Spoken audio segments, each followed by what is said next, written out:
Kamusta na bansang Pilipinas sa mga oras na ito? Sana ay okay lang kayo at patuloy pa rin nakikinig at nanonood dito sa ating channel, ang Jetline. So, thank you very much po nga pala dun sa lahat po ng mga nagko-comment sa atin, sa lahat po ng mga nag-subscribe. Nakakalaki naman po ng puso yung mga pumupuri dun sa ating mga ginagawang mga pagtalakay at dun sa mga ayaw naman doon sa mga maraming salamat din po sa inyo sapagkat mas kumbaga marami po akong natututunan na mga bagay-bagay din po sa inyo. Sabi nga po ay lahat po ay entertain natin dito, pangit na comment, magandang comment. So lahat po yan ay ating tatanggapin dahil tayo po ay Pilipino at syempre ang isang Pilipino kapag meron tayong freedom of speech, ayon. So, kung mayroon tayo nito, magkakaroon po tayo ng parang pag-aaral sa isa't isa. Yun, di ba? So, maganda po yan. Kumusta din po ang ating mga nanonood dyan sa Japan, sa California, sa Canada. So, napakarami po sa ating nanonood na sa ibang bansa at natutuwa naman po tayo. Kaya po taos puso po ang aking pasasalamat para sa inyo. Sa lahat po ng mga nagsusubscribe, likes, and comment, pakishare na din po ng ating channel para naman po makapagpaabot din tayo ng mga impormasyon sa ating mga kababayan, lalo na po sa ibang bansa at dito po sa Pilipinas. So ano nga po ba yung ating nais na talakayin sa pagkakataong ito? Alam po natin na handang-handa na po ang Iglesia ni Cristo at hindi lamang po ang Iglesia ni Cristo kundi ang ilang pong mga religious sector o mga religious group na sasali po at makikiisa dito po sa rally para sa kapayapaan na pinangunahan po ng Iglesia ni Cristo. At ang alam po natin, marami din pong mga kababayan tayo, mga NGOs, mga nasa private sector, ang talaga namang gustong lumahok dito. Yung iba, sabi nga ng mga nakakakwentuhan natin, nag-iipon na kami ng lakas, Ate Jet, kasi gusto namin na malakas kami pagka kami andyan na sa Quirino Grandstand. Ayan. So, napakalamig po. Walang natin pagka tayo nandun na sa Quirino Grandstand kapag pahapunan, no? Pero init at lamig yan, kaya dapat magdala po tayo ng panangga sa init at lamig. And then, magdala din po tayo ng mga pagkain, mga first aid natin, kasi kailangan po natin yan. Although mayroon naman po, alam natin na mayroon namang mga first aid yan, at may mga nurse, may mga doktor, mas okay din po na tayo magkaroon ng sarili nating dala. Okay, handa na ang venue, handa na po yung pagpaparkingan, handa na po yung ating mga kababayan magtutungo dyan para naman mauna sila. At ang alam po natin ay napakasaya nitong sasagawang rally at yung pagtugon sa damdamin ng taong bayan na magkaroon po ng katahimikan ng ating bansa. At kagaya po ng ating paulit-ulit na sinasabi, nais po natin na magkaroon ng kapayapaan sa ating bansa at ang mga namiminuno po ay magkabati-bati na, lalo na po yung dalawang mataas na opisyal, ang ating Pangulong Ferdinand Marcos at ang ating Vice President. Kasama na po dyan ang Kamara, ang mga congressman, ang mga senador. So, para po naman magkaroon sila ng katahimikan na, para po naman ang taong bayan ay hindi na nalilito kung sino yung dapat nilang kampihan. So, inuulit po natin, wala pong kinakampihan dito sa rallying ito dahil ito po ay para sa kapayapaan. So, yan po. Nagsusumigaw na po na para sa kapayapaan. Pero, alam niyo po ba na nagtataka lang tayo dito sa Makabayan Block Kuno, kontra po sila dito sa pagrarally ng Iglesia ni Cristo at ang sabi nga po nila, bakit daw po pumapayag ang Iglesia ni Cristo na napalampasin yung tinutukoy po nila na magnanakaw ng kaban ng bayan ay ito pong si VP Sara. Nandun na tayo sa usapin na yun kasi syempre mayroon po dyan magsusulong talaga ng impeachment complaint diyan sa Senado. Ang sabi nga po at nananawagan ang Makabayan Block doon sa kanilang mga kasamahang kongresista na magkaroon daw po ng isang salita, lalo na yung mga nagsusulong dito sa impeachment process. Alam po natin na yung ibang mga kongresista ay medyo lumalambot na po ang kanilang puso at marahil ay natitigatig na din sila sa sigaw ng taong bayan na magkaisa para sa bayan. So, nagtataka lang po tayo kung bakit tutol na tutol dito ang Makabayan Bloc. Ang Makabayan Bloc, parang komunista bloc ba ito? Tanong lang naman po ito, nagtatago po ba kayo dun sa Makabayan Bloc pero kayo naman ay parte ng komunista? Tama po ba ito? At tatanungan na din po natin ang mga kumukontra, lalo na po dito sa Makabayan Bloc. Mayroon po ba kayong nai-contribute na sa ating bansa na nagdulot ng katahimikan, nagdulot ng kapayapaan, nagdulot ng kaunlaran? Yun po ay ilan lamang sa mga tanong natin kasi masyado pong matigas ang inyong paninindigan na dapat na ituloy yung impeachment na complaint dahil sa sinasabi nyo na maraming nanakaw sa bayan, sa kabanang bayan, itong Vice President Sara Duterte. So, pananaw nyo po yan eh. Ginagalang naman po natin ang inyong pananaw. Pero huwag na po kayong sumagkapa dito sa isasagawang rally ng Iglesia ni Cristo. Hayaan nyo po.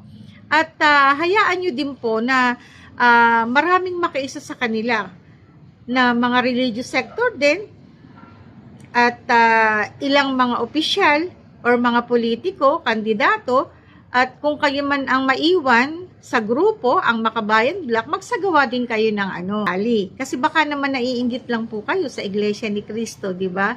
Na mayroon po silang pagkakaisa. So, ang Makabayan Bloc, bayan muna, magkaroon din po sana kayo ng rally na mayroon kayong pagkakaisa na hindi din kayo nagkakawatak-watak.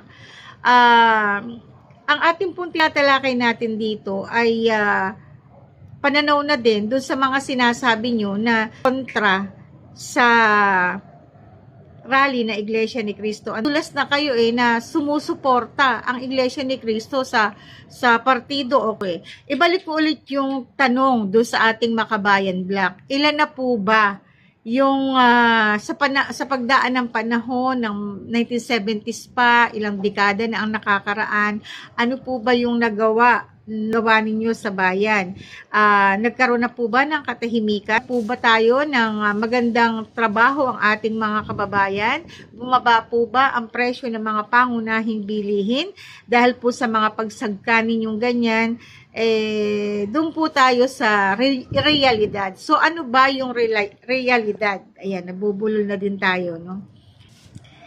Ilang dekada na po ang nakaraan para ito sa mga Makabayan Bloc. Pero, ano po yung na-contribute nyo sa ating bayan? Di po ba marami na panahon na marami kayong napatay, may mga opisyal, may mga kababayan natin, mga pulis, sundalo, at iba pa, totoo po ba ito na mayroong isang kongresista dyan? Nagkakandidilat pa nga ang mata nitong congressman na to dyan sa Senado, no? Na parte ng ng Quad Committee. Ang dami na po ninyong naipapatay. Sino po ba ito? No, tanong lang po, pero ito yung sinasabi po niya ay parang feeling gwapo siya, pero mukha namang surot. Mukhang surot po. Bakit hindi niyo po tanungin itong si dating PNP chief, Jumejo Carlos? Alam ko, kilalang-kilala niya itong nandidilat ang mata dyan sa Kongreso. Nagmamarunong, baga. Parang feeling na wala siya nagawang kasalanan. Ilan na po ba ang napapatay ninyo? Ilan na po bang pulis, sundalo, mga politiko, at yung mga kinakaayawan ninyo? So, sana naman po ay mabuksan at magiyagis ang inyong puso at isipan na wag po tayong magpadala sa yung udyok ng ating damdamin na magkaroon ng pagkakahati-hati sa Kongreso, sa Senado, mga Pilipino, dun sa gagawin yung impeachment. Sinasabi nyo na kinakampihan po na Iglesia ni Cristo ang magnanakaw. Paano po natin nasabi na magnanakaw? Nagkaroon na po ba ng matibay na ebidensya na magnanakaw nga po ang ating Vice President, na marami po siyang ninakaw. Wala naman pa pong napapatunayan eh. At ang pagkaalam ko pati, pagka ganyang mga pondo, dapat sila nagre-report ay sa Commission and Audit. So, magkakaroon na ng, di ba, exit conference. At dito sa exit conference, kapag ka nalinis na, wala na, so wala na po, tapos na-audit na ng COA, yung pondo para dun sa ahensya ng pamahalaan.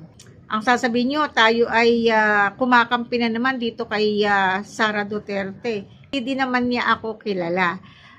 At ang atin lang po dito ay doon po ba tayo sa totoo? Yung po ba doon tayo sa katotohanan? Although hindi ko naman kilala sa personal, si BP Sara. Pero dahil doon sa mga, syempre, habang nangangampanya, nagpapakilala sila.